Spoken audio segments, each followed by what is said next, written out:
Dios te bendiga, bienvenido una vez más a este canal, bienvenido a este video donde intentaremos analizar y reflexionar sobre una tesis más del libro 95 tesis a la sombra de Martín Lutero para la nueva generación de Lucas Magnin. Ya habíamos hecho un video anterior analizando una de sus tesis y he encontrado una tesis más, la tesis número 12, la tesis número 13, donde dice algo sumamente interesante.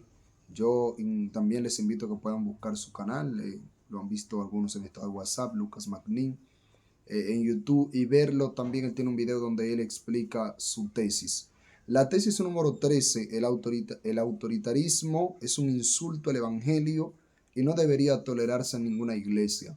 Cuando estuve leyendo esta tesis, esto llamó mi atención y dije, debo hacer un video sobre esto, reflexionar, analizar, porque es algo que puede sonar controversial.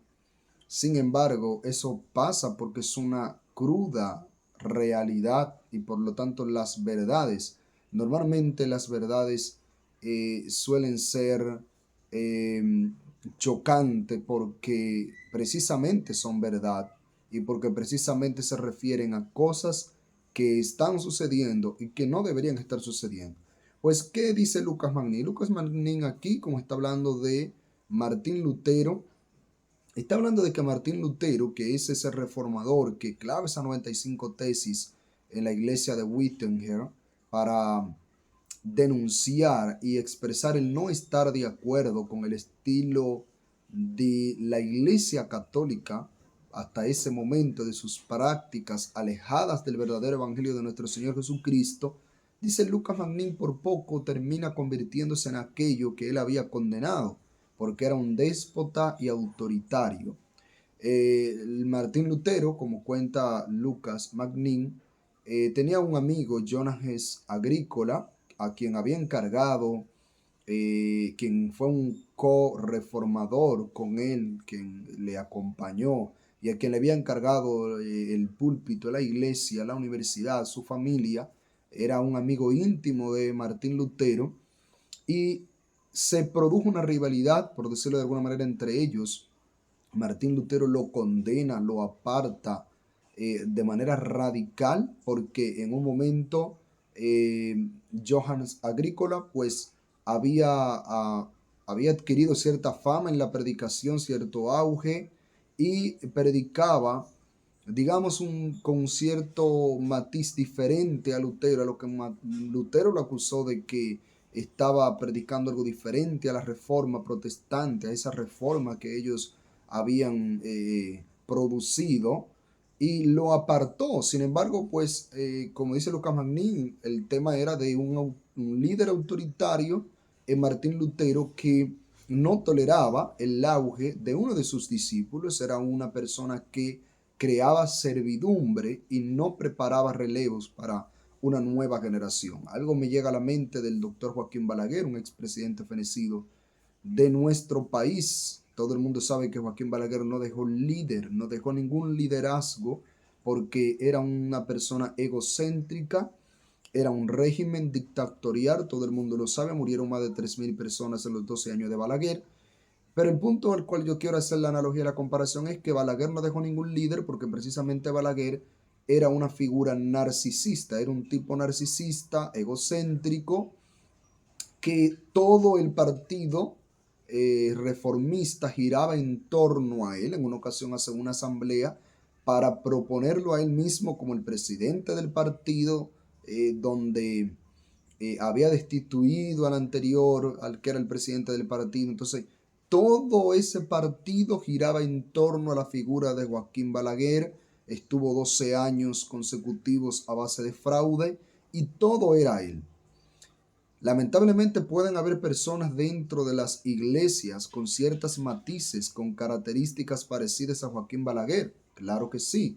Personas que todo gira en torno a ellos y no quieren ni toleran el progreso y el avance de otros feligreses, sino que todos tienen que mantenerse a la sombra de ellos. Pues algo parecido tenía Martín Lutero y Lucas Magnin lo detalla en su libro. El punto es que partiendo de ahí, de este trágico evento, podemos decir, de cómo se separa la amistad de Martín Lutero y este predicador, simplemente porque Martín Lutero consideraba que, digamos, se salió un poco de su sombra, era autoritario, era, según se dice en el libro, según se relata, de las personas cercanas a él así lo consideraban. Entonces, ese tipo de personas no prepara un liderazgo, no prepara un relevo, y eso, por eso hice la analogía con Joaquín Balaguer, cuando deja el poder, fenece, etcétera, hasta la fecha de hoy, han pasado, qué sé yo, más de 20 años, y ese partido nunca volvió a lograr una hegemonía nacional. Algo muy interesante que dice Lucas Magnin aquí, muy interesante, es que hablando acerca de esta triste historia de este despotismo, ¿verdad? De Martín Lutero, es que dice que como se había peleado con muchos de sus colaboradores, hablando de Martín Lutero, cercanos y hasta el final de su vida, se negó a ceder el control a la siguiente generación. O sea, ahí confirma lo que estoy diciendo, no se prepara un relevo en ese tipo de situaciones. Luego de la muerte de Martín Lutero, el luteranismo se divide en dos partes. Pero bien, mucha gente dice aquí, Lucas Magnin citándole, tolera todo tipo de presiones y ofensas para poder servir a Dios, ser tenido en cuenta, no ser desplazado, mantenerse cerca del centro de poder. Quien no obedece, quien no abraza la visión de la autoridad y trabaja para ella sin dudarlo ni un segundo, quien no es funcional a la posición del líder en la estructura eclesial se convierte pronto en una amenaza. El castigo se dirige a veces a hermanos descarriados, pero no hace falta ser un pecador público para caer bajo la condena.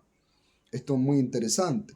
El cóctel del autoritarismo suele incluir intimidación y abuso psicológico, un control obsesivo de lo que las personas piensan, dicen o hacen, exigencias desmedidas o expectativas irreales, acusaciones falsas y murmuraciones por lo bajo, y en los casos más extremos, aislar a las personas de sus vocaciones, sus familias y sus amistades. Cualquier parecido con la realidad puede ser pura coincidencia. Lo que estamos diciendo es que en nuestras iglesias se puede dar el caso de ver líderes que cuando una persona no va en su línea de pensamiento, no apoya sus ideas, sus programas, sus tendencias, esta persona se le puede poner la cosa un poco difícil de alguna manera porque no tiene el apoyo del líder. Es decir, el líder se convierte en muchas ocasiones en una figura de poder, de tal autoridad, de que para yo crecer, para caminar bien dentro de la iglesia, dentro de cierto ámbito de una comunidad de fe, tengo que girar en torno a la figura de ese líder para poder sobresalir. De lo contrario, no tengo oportunidad porque no voy a la par con el líder. Y se dan este tipo de situaciones que no deberían darse, como las que se menciona aquí, que son simplemente tristes, personas que son desplazadas por no obedecer o porque no tienen la visión de la autoridad o no trabajan en función a la autoridad. Sin embargo, Cristo nos llamó a trabajar en función del reino de Dios, de los intereses del reino de Dios y de su palabra, y no de los hombres. Los pastores somos líderes para guiar, para propiciar el crecimiento espiritual, la madurez del individuo, hasta alcanzar la medida de la estatura de la plenitud de Cristo, a un varón perfecto. No nos llamó a enseñorearnos de las ovejas. Por eso aquí Lucas Magnin cita el relato del libro de Ezequiel, donde más adelante en otra tesis, donde habla de los pastores malvados, de esos pastores que no cuidaban, no atendían a sus ovejas.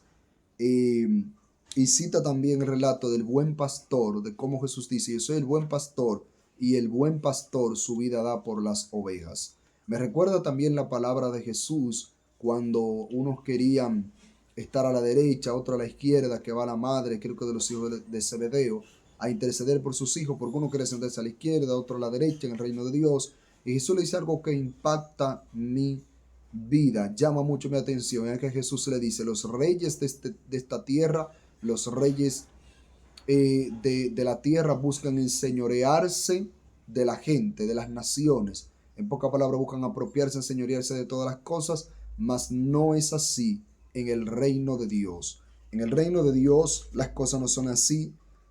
Se dan casos de intimidación, abuso psicológico, un control excesivo de lo que las personas piensan, dicen o hacen.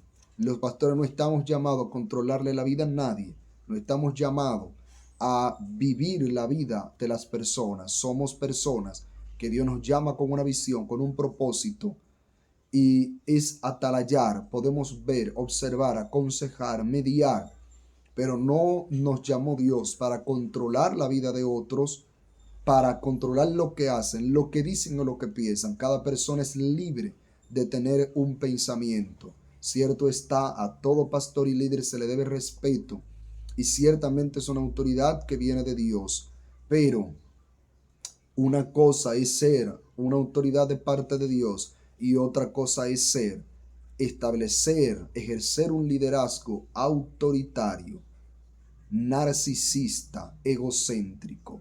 Así que Dios te bendiga. He querido compartir esta reflexión contigo. Espero que compartas este video y nos veremos para la próxima.